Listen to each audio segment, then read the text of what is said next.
বৈষম্য বিরোধী আন্দোলন ঘিরে অনেক ধরনের ঘটনা এবং দুর্ঘটনার পর হঠাৎ করেই ৫ আগস্ট পাল্টে গেছে পুরো দেশের রাজনৈতিক সমীকরণ। বিপন্ন মানুষের পাশে দাঁড়াবার দায়িত্ব কাঁধে তুলে নিয়েছে সারা দেশের সর্বস্তরের মানুষ।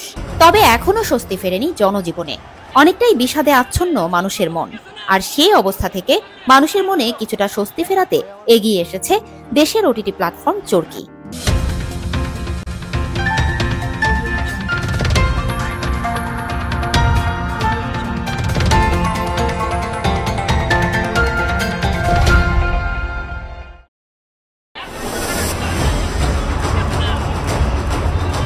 বৈষম্য বিরোধী আন্দোলন ঘিরে অনেক ধরনের ঘটনা এবং দুর্ঘটনার পর হঠাৎ করেই ৫ আগস্ট পাল্টে গেছে পুরো দেশের রাজনৈতিক সমীকরণ। তারপর থেকেই বৈষম্য বিরোধী আন্দোলনের সমন্বয়কদের সঙ্গে নিয়ে দেশ সংস্কারের হাল ধরেছে অন্তর্বর্তী সরকার। এর পরপরই আবার দেশের পূর্বাঞ্চলে শুরু হয় ভয়াবহ বন্যা।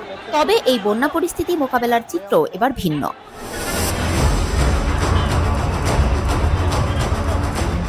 কেবল সরকার নয়, বিপন্ন মানুষের পাশে দাঁড়াবার দায়িত্ব কাঁধে তুলে নিয়েছে সারা দেশের সর্বস্তরের মানুষ।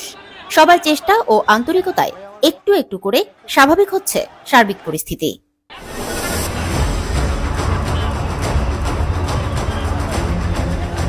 তবে এখনো স্বস্তি ফেরেনি জনজীবনে। অনেকটাই বিষাদে আচ্ছন্ন মানুষের মন। আর সেই অবস্থা থেকে মানুষের মনে কিছুটা স্বস্তি ফেরাতে এগিয়ে এসেছে দেশের ওটিটি প্ল্যাটফর্ম চরকি।